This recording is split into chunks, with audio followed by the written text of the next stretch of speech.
अधिवक्ता कौन है? अधिवक्ता के रूप में नामांकन के लिए क्या योग्यताएं हैं?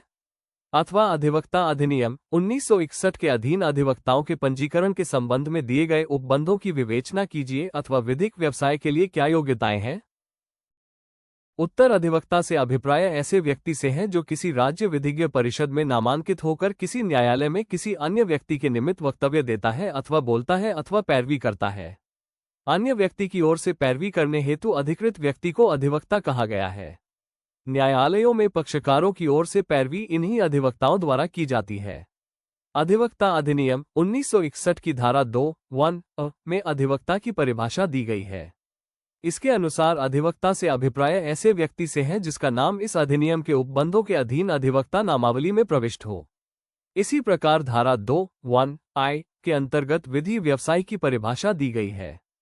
इसके अनुसार विधि व्यवसाय से अभिप्राय उच्च न्यायालय के किसी अधिवक्ता अथवा वकील तथा प्लीडर, मुख्तार अथवा राजस्व अभिकर्ता से है। इन दोनों परिभाषाओं से यह स्पष्ट हो जाता है कि अधिवक्ता वही व्यक्ति हो सकता है जिसका नाम अधिवक्ता अधिनियम 1961 के उपबंधों के अधीन अधिवक्ता नामावली में प्रविष्ट हो। अधिवक्ता अधिनियम 1961 अधिवक्ताओं को दो वर्गों में विभाजित करता है। पहला है वरिष्ठ अधिवक्ता यानी कि सीनियर एडवोकेट और दूसरा है अन्य अधिवक्ता। वे व्यक्ति जिन्हें अधिवक्ता के रूप में प्रविष्ट किया जा सकता है, persons who may be admitted as advocates। पहला है इस अधिनियम और इसके अधीन बनाए गए नियमों के उपबंधों के अधीन रहते हुए कोई व्यक्ति किसी राज्य नामावली में अधिवक्ता के रूप में प्रविष्ट किए जाने के लिए अर्हित तभी होगा जब वह निम्नलिखित शर्तें पूरी करे, अर्थात पॉइंट वह भारत का नागरिक हो, परंतु इस अधिनियम के अन्य उपबंधों के अधीन रहते हुए किसी अन्य देश का राष्ट्रिक किसी राज्य नामावली में अधिवक्ता के रूप में उस दशा में प्रविष्ट किया जा सकेगा जब सम्यक रूप से अर्हित भारत के नागरिक उस अन्य देश में विधि व्यवसाय करने के लिए अनुज्ञात हों। पॉइंट बी, उसने 21 वर्ष की आयु पूरी कर ली है। पॉइंट सी, उसने भारत के राज्य क्षेत्र के किसी विश्वविद्यालय से 12 मार्च 1967 से पूर्व विधि की उपाधि प्राप्त कर ली है।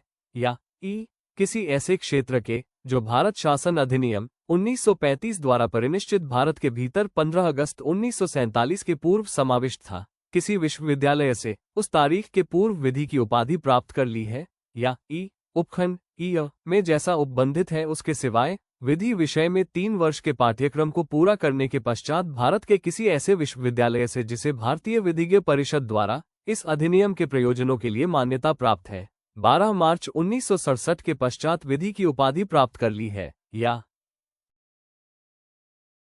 विधि विषय में ऐसा पाठ्यक्रम पूरा करने के पश्चात जिसकी अवधि शिक्षण वर्ष 1967-68 या किसी पूर्ववर्ती शिक्षण वर्ष से आरंभ होकर 2 शिक्षण वर्षों से कम की न हो, भारत के किसी ऐसे विश्वविद्यालय से जिसे भारतीय विधिज्ञ परिषद द्वारा इस अधिनियम के प्रयोजनों के लिए मान्यता प्राप्त है, विधि की उपाधि प्राप्त कर ली है।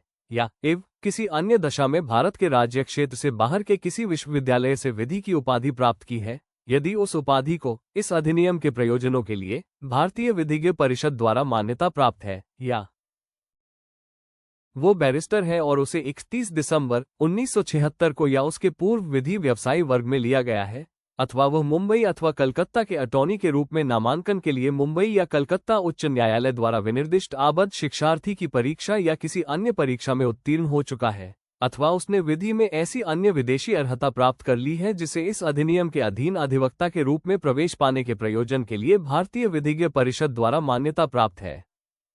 वो ऐसी अन्य शर्तें पूरी करता है जो इस अध्याय के अधीन राज्य विधिज्ञ परिषद द्वारा बनाए गए नियमों में विनिर्दिष्ट की जाए।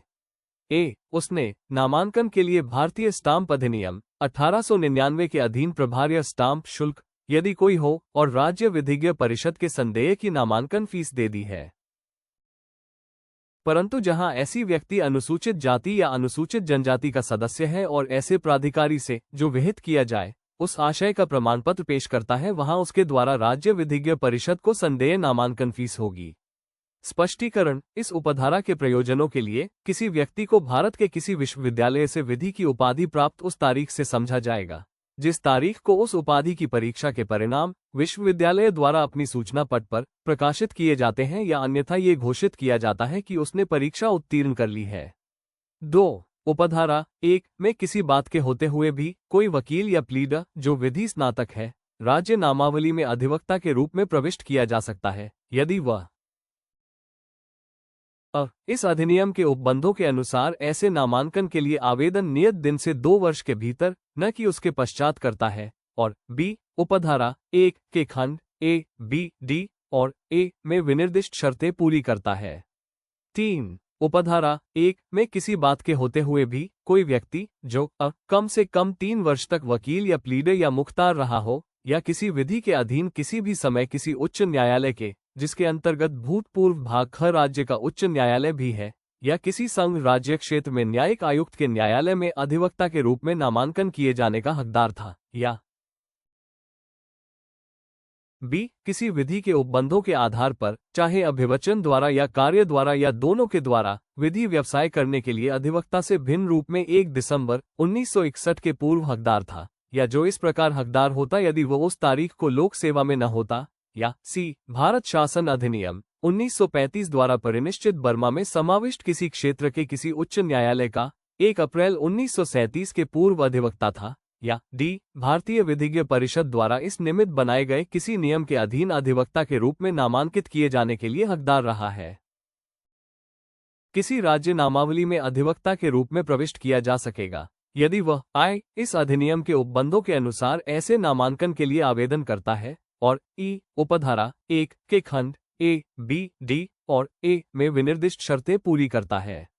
अधिवक्ता अधिनियम की धारा 33 में ये स्पष्ट प्रावधान किया गया है कि ऐसा कोई भी व्यक्ति किसी न्यायालय में अधिवक्ता के रूप में विधि व्यवसाय करने का हकदार नहीं होगा जिसका नाम अधिवक्ता अधिनियम के अंतर्गत अधिवक्ता नामावली में प्रविष्ट किया गया न हो। राजेंद्र सिंह बनाम doctor Surendra Singh 1982 CRLJ 3749 MP के मामले में अभिनिर्धारित किया गया कि विधि व्यवसाय एक आदर्श व्यवसाय है। इस व्यवसाय के लिए विशिष्ट बुद्धिमत्ता एवं प्रशिक्षण की आवश्यकता होती है। अधिवक्ता को गरिमा, शालीनता एवं अनुशासन के साथ अपने कर्तव्य का निर्वहन करना होता है। अधिवक्ताओं की अपनी एक आचार संहिता है, अतः कोई भी व्यक्ति तब तक विधि व्यवसाय नहीं कर सकता है जब तक कि उसके पास निर्धारित शैक्षणिक योग्यता न हो, और यदि वह अधिवक्ता नामावली में नाम प्रविष्ट कराए बिना विधि व्यवसाय करता है तो उसे अधिनियम की धारा 45 के अंतर्गत दोषसिद्ध किया जा सकता है। नीलगिरी बार एसोसिएशन बनाम टी.के. महालिंगन 1998 CRLR 247 SC के मामले में प्रत्यर्थी के पास न तो विधि स्नातक की उपाधि थी और न ही उसका नाम अधिवक्ता नामावली में प्रविष्ट था, फिर भी वह लगातार 8 वर्षों तक न्यायालयों में वकालत करता रहा। जब उसका अभियोजन किया गया तो उसने अपने अपराध को स्वीकारोक्ति की। विचारण न्यायालय ने उसे परिवीक्षा का लाभ दिया। उच्च न्यायालय ने भी परिवीक्षा के आदेश को यथावत रखा, लेकिन जब यह मामला उच्चतम न्यायालय में विचारण के लिए प्रस्तुत किया गया तो उच्चतम न्यायालय ने ऐसे व्यक्ति को परिवीक्षा का लाभ देना उचित नहीं माना और प्रत्यर्थी को 6 माह के कठोर कारावास तथा 5,000 रुपये के जुर्माने से दंडित किया।